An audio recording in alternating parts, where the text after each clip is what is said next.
We've had 2 back-to-back instances with your microphones. I had up to maybe 6 microphones before a microphone actually worked. You don't have moments like this if you have proper preparation. So once you're in the crisis, it's communication that becomes critical. You have to have an intervention strategy. Someone knows it's my job to intervene and solve this problem. Do you think our democracy will survive? No. There have been a lot of empires that look like they would exist forever, and they're gone. We are foolish to think that our democracy is guaranteed and that our nation will always exist.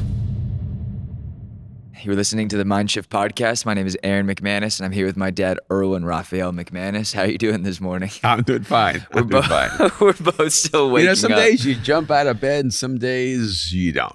I think I texted you something along the lines of like, please, Mom, don't make me go to school. And today is a day of being an adult, of adulting. Normally I'm up early, like ready to go, but I got this Oura Ring thing, and this is not an ad. I wish this was an ad. And I slept 93. It was like a 93 score. Is that good? Yeah, that's a great score. Wow. Yeah, I don't know. Yeah, mine was a 78. I was barely passing. Let me look at my how do you know? So you get your sleep score? Yeah, look at your sleep score. Total. What's the most? Is it like restfulness or efficiency or total sleep? What's the? Those are total sleep. Total sleep. You know how many hours I got? How much? How many did you get? This is embarrassing. Let's see what you got. Let's compare. This is embarrassing. All right, total sleep. What'd you get? 8 hours. What's embarrassing? What time did I even go to sleep? I think I must have go to sleep at 10. That's awesome. That's not bad. You should be 8 proud hours, of that. and then no, but guess how much is REM sleep? What's good? It depends on your age. You know, okay, also I'm young, I'm hot, I'm spry. Okay, how much REM sleep did you get? I got almost 2 hours. Oh my gosh! How about deep sleep? I got 2 hours. You're insane. That's so good. Is that good? Yeah, it's pretty incredible. Austin's back there just. I can't. I'm so not technologically advanced. You I got can do 2 almost hours nothing, and 2 but I hours. can sleep well. So you got 4 hours of deep and REM sleep. Yeah. Yeah. And you're complaining this I'm not morning. complaining. I'm just saying I'm having a hard. I'm saying my body was so acclimated to my old situation that The reason you had a problem getting up is you almost went into permanent sleep. Yeah. No, I got 6 hours. 6 hours and 36 minutes, which is above my average, is around 5:15. Okay. And you love to play the I never sleep. I can't sleep. well, now I'm an autist. I have the Oura Ring, and it tells me. I mean, I have a lot of days where I'm like 65%. What color Oura Ring do you have? That one's shiny. Mine's not shiny. Yeah, it's because it's my original one. Did you lose the other one? Yeah. Yep. Did you lose it? Is that the one I found in my We're couch? on podcast. It doesn't matter. It's just some life stuff. They're with us, so we're good. They're hanging. They're probably laughing or turning it off by now. I lose everything. All right. Wait, but is that the one you found in my couch? That Yes, Mom it found is. in my couch? So like randomly, my mom's at my house. I lost this one a year ago. My mom never comes over my house. No. And she just comes over like randomly. I think we're hanging out watching something, and something on the BBC for sure, because she loves BBC. She loves all the British shows. Mm-hmm. And she just like digs into my couch and just finds this like ring and goes, "Is this yours?" And I was like, "No, I wouldn't buy that color." And then my only other ring was given. It was like her old ring that you gave to me. It was my first one because I can wear it on my wedding ring finger. So instead of wearing 2 rings, I'm just wearing one. I can't wear it on my doubles. wedding ring finger because I'm not married. You're not married. Yeah, and it just would look weird. But I tried the Whoop, and Austin told me not to do it. In all fairness, Austin said, "Don't do it." I tried it. I didn't like it. I tried it. And you know what? And just to one up Austin. Wait, was that the first time you didn't listen to Austin? Or would it have been the first time you did? Maybe not. I'm not entirely sure. But I do know that I bought the Whoop and did the yearly memberships. Like, if I pay for the year, I'll commit. Yeah, that Whoop is sitting. that's that how they Whoop get is you. sitting in my drawer. That's how they get you. That's how they get Never you. to be whooped again. Oh my goodness. I just went through and found every single app that I'm paying for that I don't want anymore, that I don't use on a regular basis, and deleted them to save money. Yes. And it was a purging, a cleansing. It was good. That's good. I use your Disney account, just so you know, so I can watch all of the random old shows, What? Speaking of that, someone tried to add themselves to my Netflix from New York, and someone had already done that from Phoenix. So, so when I checked your Netflix, because I was like updating your iPad for some show. No, I have my own Netflix account, and someone in like Spain and like Latvia was on your on your added accounts. My Netflix has all these parasites Your on password somewhere. We got to protect you at all costs. Just if you're listening, I just changed my password, so don't even think about going to my Netflix. Okay. Okay. So real quick, what's going on in the world? Let's get serious. Let's dive into this. I think we should do the opposite. We should not get serious. We should laugh about what happened this last week. New character unlock. We got Jacob over here. Can you run and get us a book? We got Jacob Williams. 2 copies of The Galley. Hey, we get the book. I think on Friday. What's kind of awesome is, we're doing this podcast and we'll air it later. But my hands up here. Today is my last day for being 65. Okay. And tomorrow I turn 66. Yeah. Which is when I think the hardback will arrive. Maybe today. I think it's the end times because I'm 36 and you're 66. So now it's 366. Well, no. Let's just keep the 3 in the middle because we don't want to go 66. So let's go 6636. Yeah. We don't want to go 3666. That's just bad form. But I'm not superstitious. End times, but I am stitious. All you do is add the super. This is the most relevant episode we've ever done. Okay, so let's talk about a few things. You have your new book coming out, The 7 Frequencies of Communication. Are we communicating at all on any frequency right now? No, this is that 8th frequency of nonsense. Oh, now you're talking about political environments. Yes. Did you see Trump's new ad using Obama's speech? Yes, I did. It was hilarious. We're getting a lot of flack for being Trump supporters. Thank you. Let me do this. Jake Williams since before he knew himself.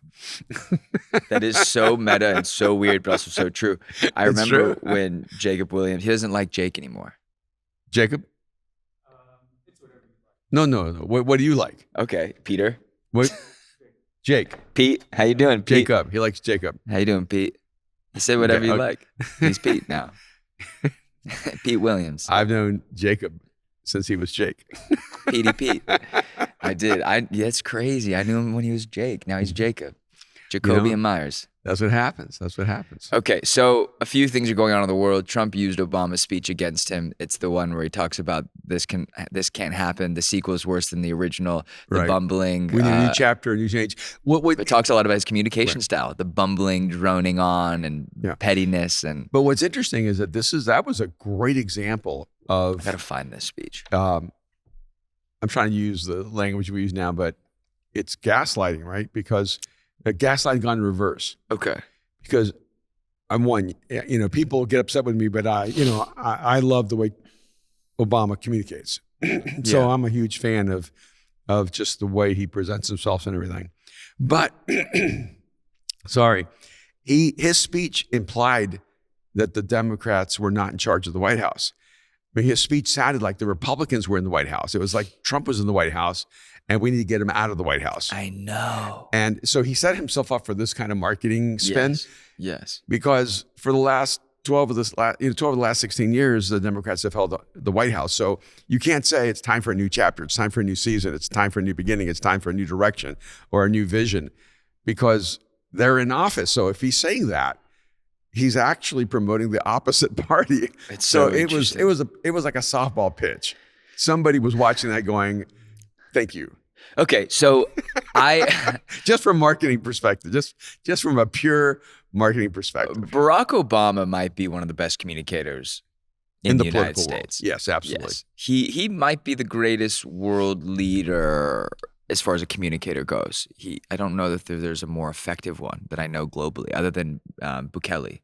Bukele and Obama have very similar components to their speech. Yeah, I think Bukele is more, he's visionary and concrete. And I think Obama is more visionary and obscure. Okay. And I think part of the reason for that is that... metaphoric, that's what they would call it. Well, metaphorical. No, I mean obscure because like when you listen to Bukele, he's visionary and he's telling you exactly what he's going to do. Yes. So what frequency is that? Command and professorial? Professor? Let me think about that. That's really, really good because I think both of them have a very, very strong seer frequency. They cast vision. They paint a picture of the future. It's compelling. It pulls people forward.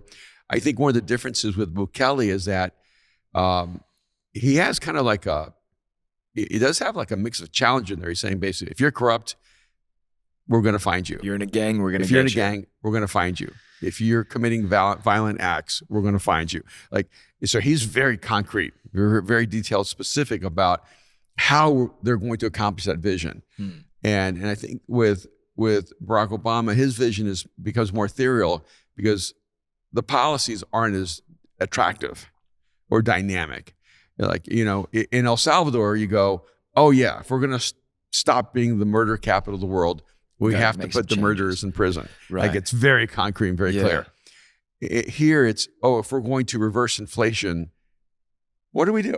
Yeah. You know, do we do price capping? And is the problem really price gouging? Is it really the industrial complex, or is it overspending in government? And so then what happens is you can't be as concrete with the vision that Obama's propagating rather than the vision that Bukele is propagating. But it is interesting that here we're talking about Bukele and Obama as if they're the two presidents.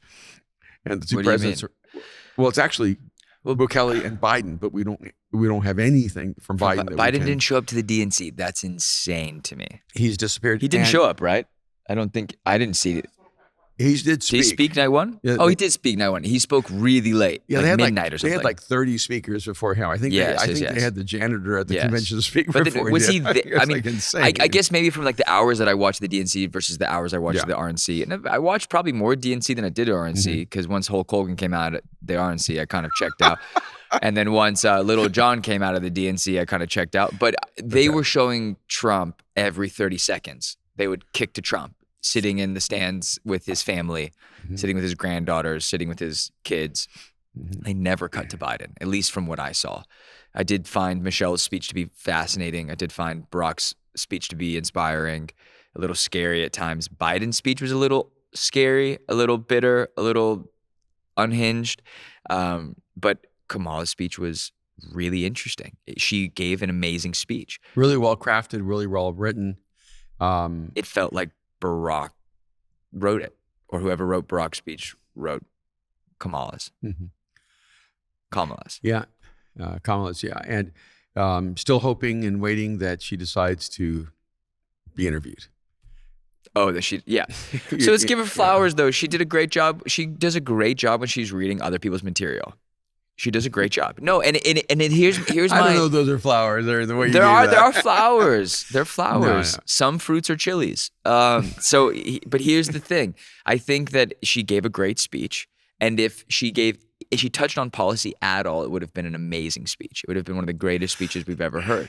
She didn't actually talk about policies or anything that she stands for. She's saying, let's get elected, then we'll talk about policies. In what world do we live in where we are going to let a presidential candidate tell us, let's just get in the House, and then we'll unpack and talk about policies? Well, I can tell you what world, because that's how we elected President Biden.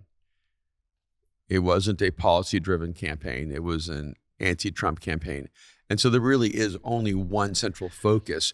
That is why I wish Donald Trump was not the Republican nominee, because I think it might have been the only chance to have a policy-driven campaign, because we elected President Biden so that Trump wouldn't be in office, not pro or against policies. We did not give someone, in a sense, the mandate to implement their policies, but they took it like that. And so I look at it and go, I really do wish Donald Trump was not the candidate. I wish that someone had emerged that carried policies that were contrasting from the Democratic Party, that did not have a very acerbic, controversial, volatile candidate. I disagree. I think I think 8 years. You're allowed to disagree, though. This is the fun part. Yeah. 8 years ago when he ran, I wish he hadn't been the guy. I do think he is the man for the moment now. I think he's the only one to get us out of the wars. He's the only one who puts enough economic fear into Russia, China, Iran, And the United States. and the United States, right? And I think everybody there's nervous. something good here. We need to be on our toes again. Biden got us sleepy. We're seen as weak, and weak doesn't have to be warmongering. But if we go into if Kamala Harris inherits 2 wars on 2 fronts in 2 different parts of Europe and the Middle East, we're not coming out on top on this. This might be not the decline of democracy, but it will definitely be a huge misstep in our history. Yeah. And not because she's a black woman. I wish Michelle Obama was running. I think if the Democratic Party was more upfront, because I think the reality is that Barack and Michelle are the influential heads of state behind. They're probably the power scenes. center. Yeah. Yes. I mean, I think there's people that we don't even know about that are behind them. Yeah. That maybe even are the real power center. Yeah. But I think if we had a more UK approach of, the party runs and then we pick the leaders inside the party as the face of, the forward-facing leader as our party. I think the Obamas and the DNC would win by a landslide. But I think we kind of live in this era of, well, no, it's Kamala Harris is going to be the actual, POTUS. And I don't think anyone really wants that. I think some people don't want Trump and some people want Trump. And then the people who don't want Trump have settled for Harris. And that's kind of where we're at. But if we were more realistic, I think the issue is that the DNC is a party-led situation where the RNC is definitely figure-led. Whoever is that person gets the reins for those 4 to 8 years, except for maybe when Dick Cheney was probably running everything behind George W. Bush. That was a little scary. All right, let's move on from politics and talk about more important No, things. I'm not done. RFK moved and endorsed Trump in one of the bigger moves this week. That's a big deal. That is a big deal. And I just saw some articles that said that RFK has hurt a little bit of the momentum from the DNC convention. Good.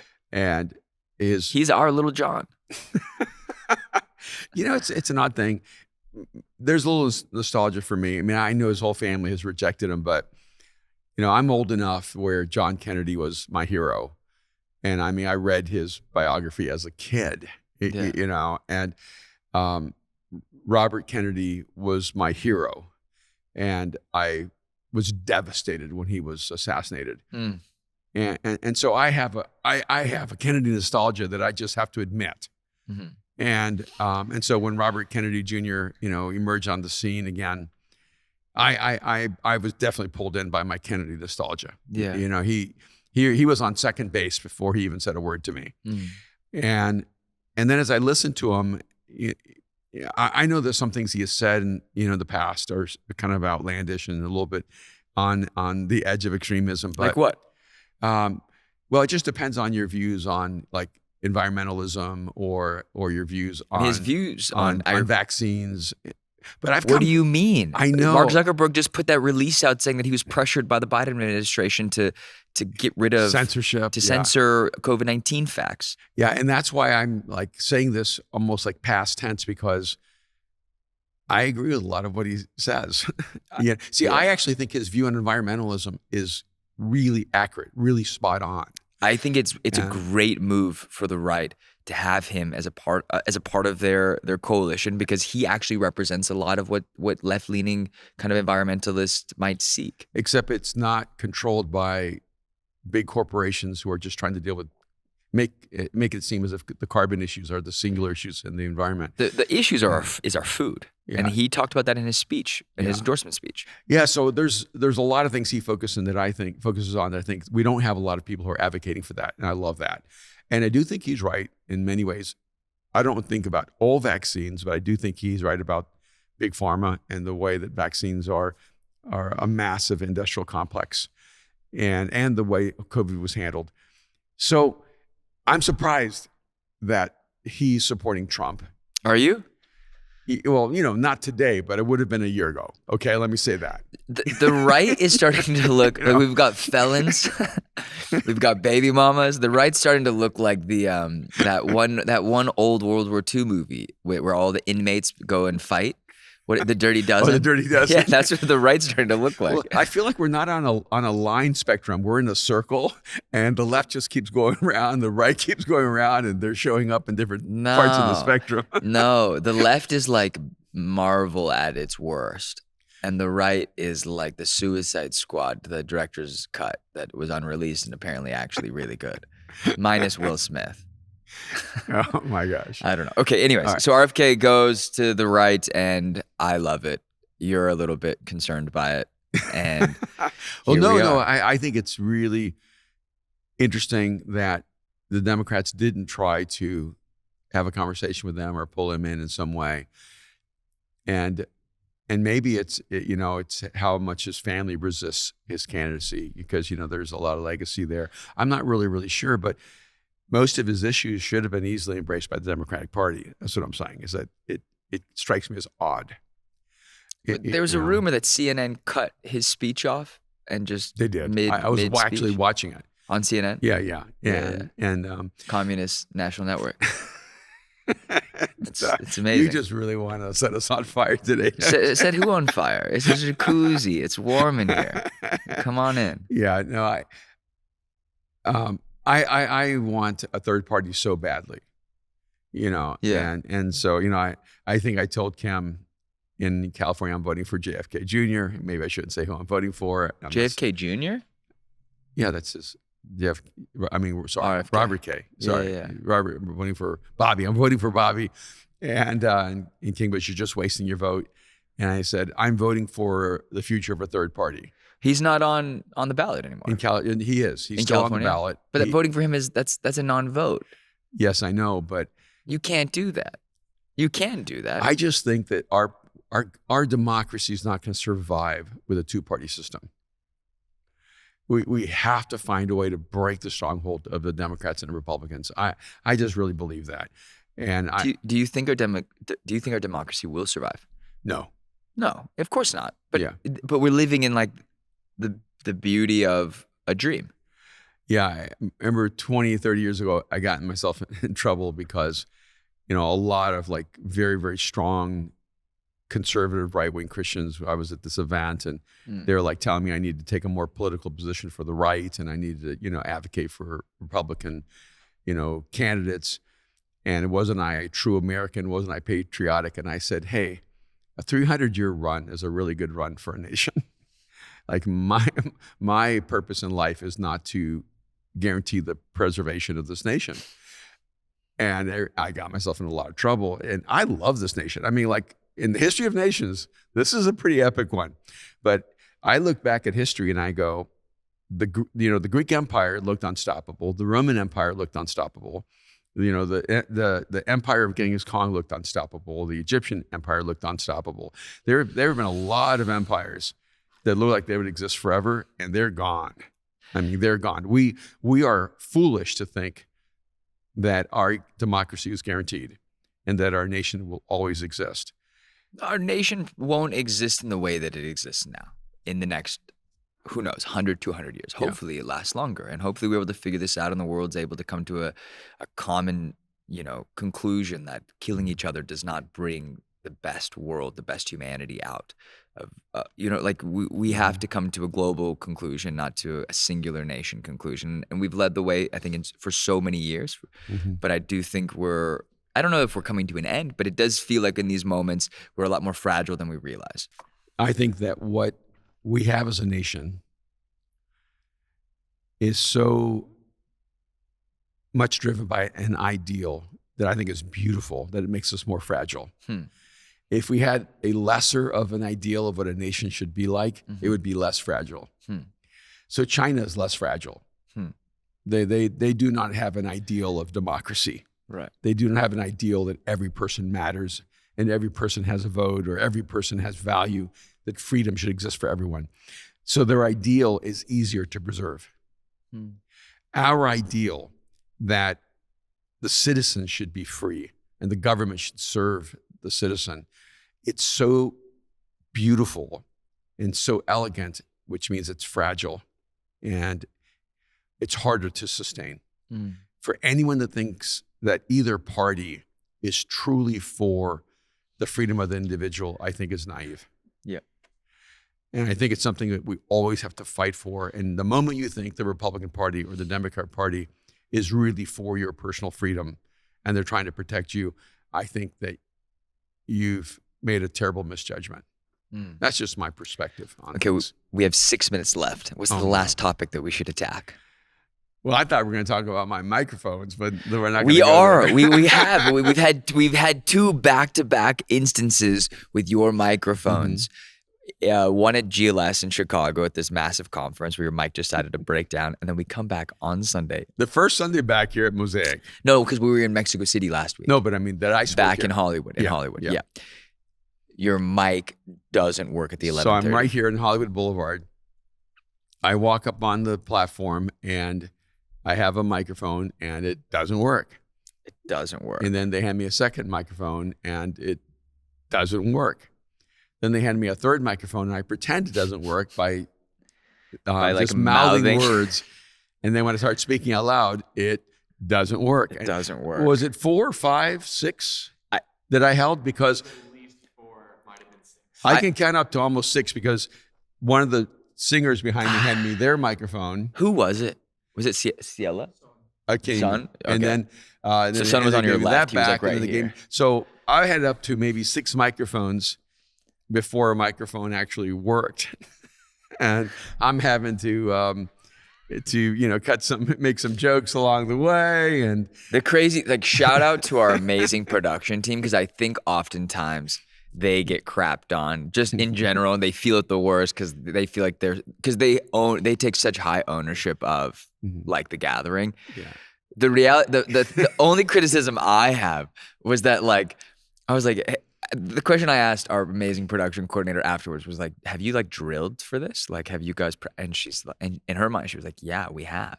And I'm like, well, apparently not 5 rounds. Not, you've only gone to crash mic. Well, whoever was back there this past week that had the 6 microphone episode, they'll be out of the hospital soon. No, he's so sweet and wonderful, and he did a great job. No, I thought he had an anxiety attack. Anxiety attack. No, I did feel it because the room is like the you can see the production booth. It's not very far away. There's 1,000 people in between us and them, but like he could run and bring you the mic. So for him, that moment of panic, like I'm standing like right off your right shoulder, your left shoulder, right shoulder, with our production coordinator, and we're just like mortified. And I was like, I think you got to step in. I think you got to help. I think, and apparently the board fried. But anyways, it's like a master class, and so we're about to jump into our arena session with our arena team. But and I will say what I told wait, the no, team. I'm not done yet. What? We're gonna it's a master class on how to handle moments where malfunctions happen. And so we got to play the clip so that people can see it, and then we got to talk about it in the next episode. But like the way you handled it is phenomenal. You stood there just dead center, no panic. You were trying to pray. You're trying to step into like an emotional moment, spiritual moment, and you just did such a wonderful job. And people were laughing, and I think you warmed up the whole room immediately, won the whole room. Well, one of the things I'm going to talk about in the arena out of this is preparation, communication, and then intervention. Okay, I got to bring this up. And you don't have moments like this if you have proper preparation.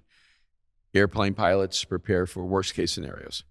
Preparation, intervention. No, preparation, communication. Communication. So once you're in the crisis, yeah. it's communication that becomes critical. Yeah. They didn't have a way of communicating effectively with each other. Yeah. So they started using sign language. Okay. and then intervention. You have to have an intervention strategy that when everything falls apart, you begin to have panic and crisis. Someone knows it's my job to intervene and solve this problem.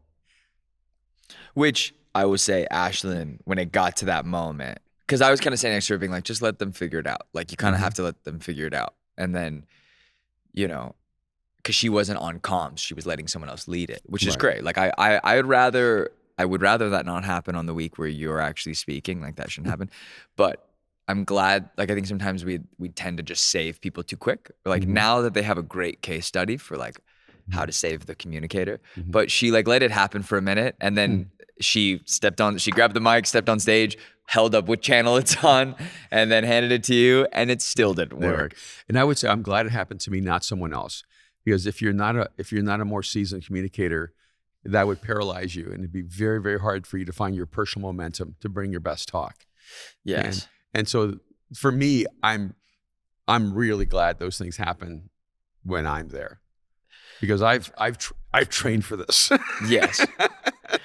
And that's what I'm prepared for this. And that's what I'm excited about to talk about in the arena, because I'm like, how to win a room. Like you did it again. You did it again. And it was 3.5 minutes long. Like I think the whole thing together is like almost 5 minutes. Oh wow. No, like you're up Really? there. You were up there without a mic for at least 2.5 minutes. Like the mics just keep changing the first 3 or 4 rounds, and then Son hands you his, and then you finally get one, and you're like, So are we going to post the 5 minutes or the 3 minutes? we have to. We'll clip this, like one of us talking about it, and then we'll clip the thing. But we have to talk about this because it keeps happening. Okay, so we have to wrap this up. All right. So if you've been listening to this whole episode, thank you for listening. We're so sorry for this one. This one's just us going on and talking about the things that we like to talk about.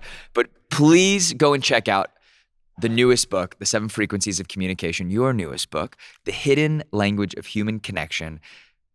Comes out September 10th. If you order it privately from our website, erwinmcmanus.com or the7frequencies.com, you can order it now. You can get 50% off the assessment that comes in this bundle, which is amazing.